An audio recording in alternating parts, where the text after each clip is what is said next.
You've helped me heal. I've put up with a toxic family for a long time, but I couldn't have got through it without you. Oh, thank you. Good to see everyone. Yeah, you know, the first thing that I thought I would talk about, I'll go on and let's do this question. Do you think men who act like narcissists really know what they are doing? Look, I'll answer the question, do I think people who act like narcissists really know what they're doing? I do. I think they probably do. I don't know. Listen, I'm not a doctor. I'm not an expert in that space, but they can turn it off and on when they need to turn it off and on. So they've got some kind of idea of what's going on there. So I feel like I want to say they do. It's probably more complex. The answer's probably somewhere in the middle. How are you getting on with no sugar? I am 3 weeks with no sugar now. When I say no sugar, what I mean is no sweets and chocolate at all. So I recognize that like 80%, I think it is, of the stuff that's sold in the shops has sugar in it now. So I still have a little bit of sauce here and there with stuff. So I'm not completely sugar free, but I am 3 weeks off of chocolate and sweets. And it's interesting, isn't it, right? That refined sugar is the biggest killer drug there is in the world. Worse than any other drug in the world, right? Kills more people. And yet people have got this weird thing where if you say that I'm not eating it anymore, it makes people feel uncomfortable. And I understand that we are concerned and people are worried about restrictive eating, but cutting out refined sugar, so things like chocolate and sweets and stuff like that are just sugar, is not restricting food, right? Let's be clear about that. In the same way, cutting out alcohol is not restricting drink, right? There's no value whatsoever in your body for sugar.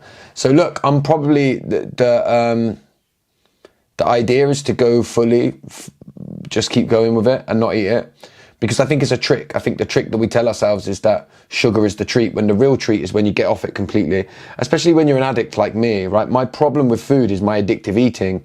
The way that I sometimes restrict after a binge is the product of the addictive eating. And so when I'm not eating it, when I go to think to myself, why do I need sugar? Why do I want to eat chocolate? The moments when I want to eat chocolate and sweets and stuff like that is not when I feel like I want a treat, although I might dress it up like that. The moments now that I'm 3 weeks on from it, the moments now that I want it is when I don't feel very good, or I feel emotionally heavy, or I'm a bit tired and I want to escape myself. The same reason I used to drink alcohol, right? So I don't do that anymore. And so what I have to do in those moments is find another way. So it's been really beneficial. It's been great in terms of self-learning and deepening my understanding of self. So yeah, that's where I'm at with it, 3 weeks. But like I say, I recognize that there are amounts in it in some of the things that I eat, like sauce and stuff. But mostly it's out of my diet. So good. Josh, can you do a proper Q&A soon for people with toxic parents? I'm here. Chuck the questions at me. Let's do them. Put them in the Q&A function and I'll answer them properly.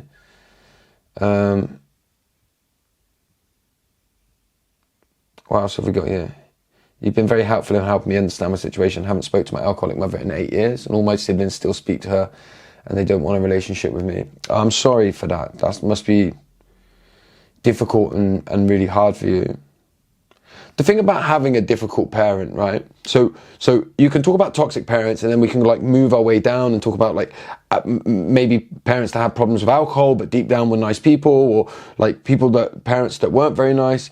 You know what society doesn't do is hold space for the difficult emotions that we experience as a result of things, particularly when we're children. So my dad was an alcoholic and died when I was young. And if I ever talked about it to anybody as a child or even as an adult, I always got similar reactions, which were things like, but he loved you. It wasn't his fault. Addiction's, you know, not like that. He was a good person. He just drank too much. Addiction got hold of him. It doesn't mean he don't love you. And all of those things might be true. And what's lacking in our society is not another way to make us feel happy in a bad situation. We got fucking millions of them. You'll find millions of them. What we're lacking in society, I believe, is spaces where I can go, you know what? Here's some of the things I experienced and it was shit. And it didn't feel good. And when I think about it still now, it doesn't feel good. Even when I rationalize it in the way that I do, which I do about my dad, he was an alcoholic, it wasn't his fault, he didn't mean to do it, it didn't mean that he didn't love me, right? I might do all of that stuff, right? And sometimes I still think to myself, was I not good enough? Did he ever look at me and think, I need to try and make a change? Now, I know the answer to those questions is yes, he probably did, and I'm sure I recognize people's urge to want to jump straight in and create a nice version of that and wrap it up in a nice bow so that everybody gets to feel more comfortable. But what we lack is the ability to go, that felt shit, so let me just explore, talk about, process and release the fact that it felt shit without anybody having to wrap it up in a nice bow so that everybody gets to feel more comfortable. And I think that's what happens. And even, you know, in the corporate space, I'm involved in the mental health conversation, and the mental health conversation that a lot of people put out there is still, how do we make ourselves feel good when we feel crap? Rather than like, let's start to hold space for each other as human beings to recognize that some things make us feel crap. And I don't want you to make me feel better when I feel crap. I don't want you to make me feel better. I want you to help me to be better at feeling. I want you to be there with me so I get to feel it, move through it, experience it, and allow myself to have those feelings. Not make me feel better, right? Because you feel uncomfortable with my emotions, because that's why people do it, right? I want you to hold space. And to take that one step further, and here's the one that I get wrong, and that I still have to work really, really hard. I have to work on all of them, right? But the one that I really have to work on is when I think I know what's good for somebody. Yeah, so when somebody says to me, I'm really struggling with this feeling, and I think, I've struggled with that. I know it'll work, and I need to find a way to tell them that they need to do what I did because it worked for me. That's still not the game. What I need to do is go, I'm trying to fix here. I'm projecting my own experience onto somebody else who doesn't have the same experience as me, even if they've been through the same thing. And I have to push that back down and resist the urge to fix, to change, to jump in with, you should do this. And metaphorically hold their hand so they get to continue to explore what they're experiencing without me flooding them with my judgment. Because if I think I know what's good for you, then I'm making a judgment. I'm saying I know what's good for you, I know what's bad for you, and what you're not doing is this thing that you should be doing, and that's why you've got a problem. And that's not how it works. Not for me. That's how, you know, how I see it. Right, I'm going to go to these questions in here. I've just gone no contact with my BPD mum. I'm dreading my siblings interfering. How do I handle them trying to shame me into contact and set boundaries? It's not easy, man. Look, it's not easy. And I know there'll be some people that jump straight to, well, if they don't like it, you need to cut them out too. And I understand that. And everybody's situation is different. But to get clear about your boundaries, let me try and put it in like a real simple, quick answer that I can give you. You need to write down what is acceptable for you in each situation. This is what's acceptable for me, right?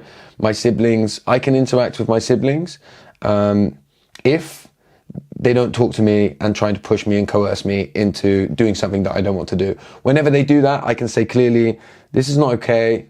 I really want a relationship with you. I want to carry on with a relationship with you, but it needs to be within these boundaries. And one of the boundaries is you can't keep trying to talk about that. And we don't talk about that in that space, you know? So get clear about them and write down what's okay, what you find acceptable, and then practice communicating them. Because I think that's what we find the hardest, right? Is people find the hardest is communicating. This is a boundary. This is what's not okay. And this is what is okay. And here's how I'm communicating it to you. And listen, if you have to send that in a text message, then send it in a text message, right? Because you're communicating. And if you've grown up in a toxic environment, you're probably terrified of conflict, right? So you're going to like do your best to avoid any kind of conflict. So you're going to end up not having the conversation. So it's okay to set a bit of distance between yourself and practice trying to say it, right? We're not all sort of spiritual giants like everybody online who seems to be able to do it first time. You just said about your dad. My daughter's dad died from addiction when she was a baby. He was abusive too. Should I let her know all this when she's older or not? Yes. If you're asking me my opinion, then I would say yes. You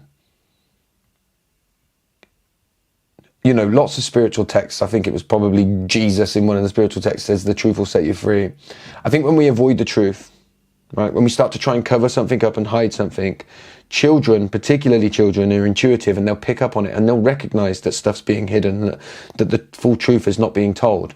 And so if you don't tell them the truth, they'll make a story up, right? And children are egocentric, so the story that they will make up is one that involves them at the heart of it, and they'll make themselves the bad person.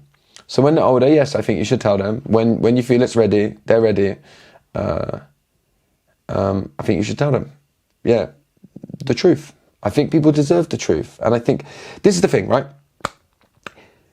Sometimes supporting someone into seeing the truth is horribly difficult, hard, and uncomfortable.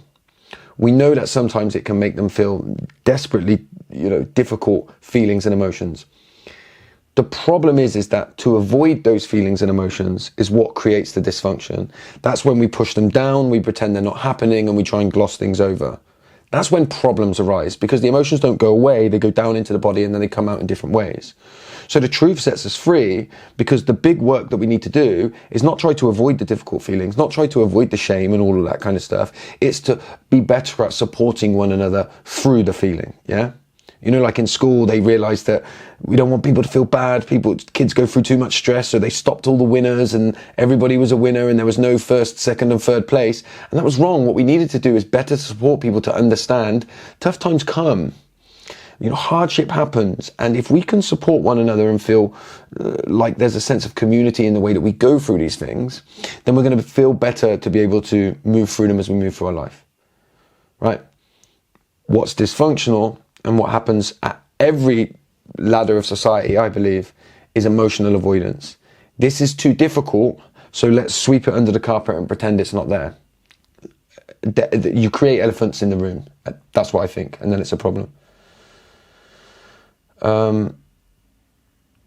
My dad used to drink heavy and it still affects me. My dad has stopped drinking now, but I still feel a lot of pain, especially when I make the effort. Nothing I do ever seems good enough for him. So this is the thing with the alcohol thing as well, right? A parent stopping drinking, let me just be clear about this, doesn't mean the problem goes away, right? Because the wound is created. The psychological wound that a parent drinking too much creates when you're a child doesn't go away because the parent stops drinking, right? This is why I think family healing is really important. This is why I talk to my children and try and heal together with my children. I don't put my recovery before my children. I do my healing with my children, because we all need to heal together, because it's a family illness. But on top of that, and this is where it sort of differs for different people, some people drink too much, and behind it, this is what I think, are also horrible people. So you get some people that stop drinking, and then all they're left with is the narcissism, right? And now they're like, I'm stopped drinking, I'm great, everybody thinks, everybody should think I'm brilliant, you should just be happy that I'm sober, and all that kind of stuff, right? And it's like incredibly toxic, and then like everybody around's like, oh, you must be so glad that they've stopped drinking, and then like you want to say, nah, I'm fucking still hurting over all of these things. And by the way, even though they're sober, they're still doing all of these other things, yeah? And you don't get to say that, because society just wants to say, oh, you must be so grateful, look how amazing they are. And nobody ever remembers that life is way more complex than what we see on the outside. So it's difficult. And I feel for you. My mum is extremely toxic and my dad is an enabler. Trust has been shattered. Is it possible to have a functional relationship with my dad when he's an enabler? The question is it possible? And so the answer is, I think, yes, that it is impossible, but I think everybody's different, and you've got to try and find what works for you. Try, if you can, to remove the expectations of what society will put on you. Try to remove, if you can, what, everybody around you that's got no idea what you're going through thinks and tells you that you should do. And the analogy I always use is, how close can you get to the fire before it starts to burn? Yeah. And that's going to be different for everybody. And some people have to leave the fire completely because it's too hot. And some people get to stay around and be as close as they can. That's different for everybody. So I always stop short of giving too much advice on that. I have a narcissistic mother. I'm constantly silencing her and pushing her away due to trauma and pain. I feel she doesn't see any wrong in her actions and communicates and continues to communicate in holidays or send me random messages to strike conversation. How do I reset the boundary? Again, look, the boundary has to be, You have to get clear on what your boundary is first. Like, what is your boundary? Are they allowed to contact you? Are they allowed to contact you, but your boundary is going to be that you don't have to read when they contact you? Because that could be one boundary, right? I'm just not going to read it, and I'm not going to read it, and I'm not going to respond to it. Am I going no contact? And think of the fire again. How close do we want to get? But we have to be clear about our boundaries. And once we're clear about them, then we can communicate them. It's not okay for you to text me out of the blue like this when I haven't heard from you. And just know that if you do that, then you're probably going to get a massive response. And so, like, in a lot of cases, I think your only choice is but to ignore them. Because once you engage, if they're the toxic person that I'm talking about, once you engage with them, they will have to have the final say. So they will go and go and go and go and go until the cows come home, yeah? And you will end up in that battle with them. You will end up entwined and enmeshed in all of the crap, yeah? And then you can't get out of it. And you'll be trying to then pick stuff apart that they've said and trying to prove yourself. And you're not dealing with a rational person. And this is why I completely understand, and I don't tell anybody to do anything. Watch my stuff, you'll know that. But this is why I completely understand why people reach a place where they go, enough is enough, and I'm not allowing myself to get pulled into that. My mother has treated us terribly since marrying my stepfather. She allows him to abuse us mentally, and in the past physically. I still try to make an effort with her, even after moving away. However, she doesn't seem to care. Have you ever seen this type of mother? Countless times. Like I would encourage you to go and read a lot of the content on here, read a lot of the comments. There's loads of them. There's far too many of them. You're definitely not alone. It's a horrible situation. And I hope you're not alone in it. I hope you're supported in some way. But to answer the question, yes, I have seen many like that. How do you deal with a narcissistic mother in counselling sessions who has betrayed me and favours my sister-in-law, gets my brothers to attack me? She doesn't apologise for doing horrendous things to me, shaming, blaming, punishing. Problem is that I miss my mother and I grieve her while I'm low contact. It's hard, man, because like I don't know what to say. I don't know what to say. Because look, I wish I could say to you that, maybe one day they'll come round, and I really hope that, one day they'll see the error of their ways and they'll see the struggle that they're doing to you. And listen, I don't believe, I'll always hold a bit of hope that some people can change, but the people that we're talking about, I don't think they'll change, man. I don't think most of them will change. And that's the hard thing. And so you have to grieve, you have to grieve the loss of the parent you never had. Right? And how do you even begin to start to grieve that? And by the way, then they'll keep showing up, being the version that you wish they were, right? And they'll do it just until you let your guard down again, and then bam, they're gonna fucking hit you in the way that they always hit you, by falling back and dropping back into who they've always been. And it's, I have met lots of people who've managed to cut the ties, broke free, and lived amazing lives, never having no contact whatsoever. Power to them, and I think it's great. And I meet people who get pulled back in, and I understand why, and I don't even necessarily think it's wrong to do that, because it's so complicated and everybody's situation is difficult and different, and there's all the different family dynamics that come into it. So it's hard, man. It's hard. Even shamanic healers have a hard time helping narcissists, yeah. And many shamanic healers are narcissists. I shouldn't joke, but it is also true. I actually posted about that recently, about the kind of like toxic spiritual healer. Because I think you've got like the toxic people that I'm talking about, you'll have the ones who like just think they're amazing and like will never question that they're just perfect people, and they show the world that they're perfect and they think they're perfect. And then you'll have the other ones who will use this kind of healing stuff behind it, yeah. Only ever talk about themselves and how many ayahuasca drinks they've had and how many times they've been to Peru.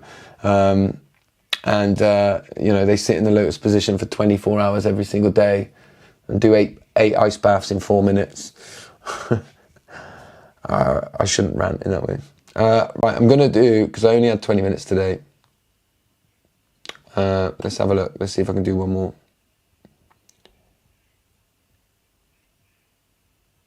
I'm stuck living with my narcissistic abusive mother and stepfather as an adult with my children, and it's affecting them now. But right now I can't make it on my own and I'm losing my mind. That's so hard. So hard. Mum and dad addicted to heroin, then meth. Lost mum recently though, and now feel like a kid again, even though I was like an adult as a child. But that kind of makes sense, right? A lot of people that experience trauma were the mature ones, right? And what that actually means is that they were forced to grow up really, really fast as they became emotionally responsible for a parent in a difficult situation. And within us all, to some degree, there's a grieving child. And so I think that can come out at anything can trigger that to come out. Can you share your other ways to go rather than sugar? Okay, good question. Focusing on my breathing. Like, there's simple things as well, by the way, which is like being with my family. So like, I'm out in the cupboard sometimes, I'm out in the kitchen, like clucking, thinking, right, what am I going to do? What am I going to eat? And I could be sat in playing with the kids. Yeah, so sometimes it's like, remember where I am, come back into my body. I'm present, let me go be present with my kids. I don't need to eat. Be in my body. That's the thing, yeah. This is what I recognize. When I seek escape, when I seek to numb out of who I am, it's normally because I don't feel very safe in my body in that moment. Yeah. So let me eat some sugar and ice cream or whatever I need to do to get out of the way of it. Ayahuasca is not for everyone. I agree with you. No, listen, I'm not even saying, I'm not digging out ayahuasca or ice baths or any of that sort of stuff. What I'm talking about is that there's a lot of people online who just talk about doing all of this stuff. And I think when you're tuned into it, like you see it a mile off and you're like, you can talk all about that stuff, but I can see you. I see you. I always worry about doing that because then some people say, one person commented, or a few people always comment and say, I'm talking about myself. Maybe they're right.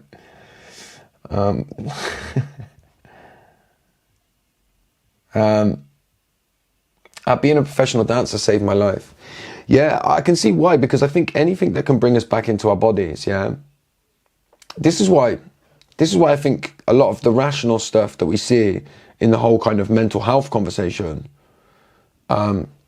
is a huge missing part, right? And that is, when I was a kid, I left my body. Why? Because it was too overwhelming to be me in my experience and be in my body and experience all the difficult emotions that I didn't get to process, release, and sit with other people in communion and kind of nurture myself through, soothe myself through, yeah? So I found ways to leave my body. This is what we're talking about here, yeah? Sugar, alcohol, drugs, sex, relationships, being liked, all of those things. All of those things were because I couldn't be safe in my body and experience the feelings that I was having. And so healing is not obsessively self-developing and, you know, as good as all of the things are, going to 50 retreats every single year and working on myself more, working on myself more, working on myself more. Although those things are great and are part of the game, right? True healing, for me, is not about self-improvement, self-development, being better. No, most people that need to do the healing work or really need to lean into the healing work, right, are people who have spent their whole life self-developing and self-organizing and trying to be better for everybody else. The healing work is stopping that and saying, fuck that. I'm going to be exactly who I am. I'm going to work as hard as I can to love every single part of myself, even the shit parts. Even the parts that I don't want to talk to people about. Even the parts where I mess up. Yeah, because it's easy to love myself when I've just done something really good. How about when I've really messed up? And I've hurt people close to me and I've done things that I shouldn't have done. Yeah, or I've not been a good person in that moment. Yeah. How do I love myself then? And for me, that's the work. Not self-development and self-organization. That's what most of us have done all of our life. Do you think teaching kids about ego would be useful for troubled youngsters? Maybe. What I think would be really good for youngsters, the best thing for youngsters, is to have lots of emotionally available adults around them to support them through themselves and through the ways that they feel, so they don't have to run away from their feelings and their emotions, and they get to be themselves, stay in their bodies and feel the ways that they feel, supported and able to soothe through them themselves and with other people. This is why I don't, like, everybody talks about mental health training in schools, which is great. I think it, you know, we need more stuff like that. But what we really need is supported children who don't feel so distressed and have to leave their body. We are naturally, as human beings, have evolved and born into this world innately knowing what we need to do, innately knowing how to protect ourselves and survive. The problem is that when we experience dysfunction and difficulty in our childhood, we end up leaving our bodies in a different kind of way, and no emotionally available adults around us, because that's not the society that we live in anymore. And so everyone's in distress, and then we call it mental health problem, by the way, and individualize everyone and say, well, it must be a problem within you because, you know, it can't be anything else. Like, no, there's a problem with the way that we live in and the way that we support kids. I don't think kids need loads of mental health training. I think it's great if they get it. What I think kids need is support from emotionally available adults so that they can help explore the way that the life that they're experiencing with loads of trusted adults around them. Because you can have all the mental health training in the world as a kid. If you're going home and your mum and dad are both horrible, well, then what? You can't say anything because safeguarding then will get the parents involved. So you're on your own. You are on your own. We need safe, nurturing adults. What do I tell my kids? What have I tried to do for my kids? Build a community of adults around them. I say, you ever struggling with something with me? You go speak to this person about me. Make sure you've got other trusted adults in your life, yeah, that you can go and talk to. And if I ever do anything that makes you question something or makes you not feel very good, you go and talk to another adult about it. And you call me out to them and you say he's doing this and doesn't make me feel good. Why would I ever say to a child, any of my children, you should back your family and love your family no matter what? Why would I say that? Unless I was worried about what they might do if they didn't back me no matter what. And that's what I think the problem is for a lot of children.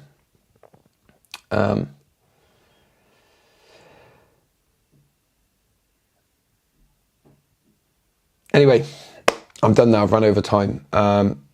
It's been good. Enjoyed it. It will go on the thingy as normal. It'll go on YouTube and all that sort of stuff. And you can catch it all there. And I'll do another one again very soon.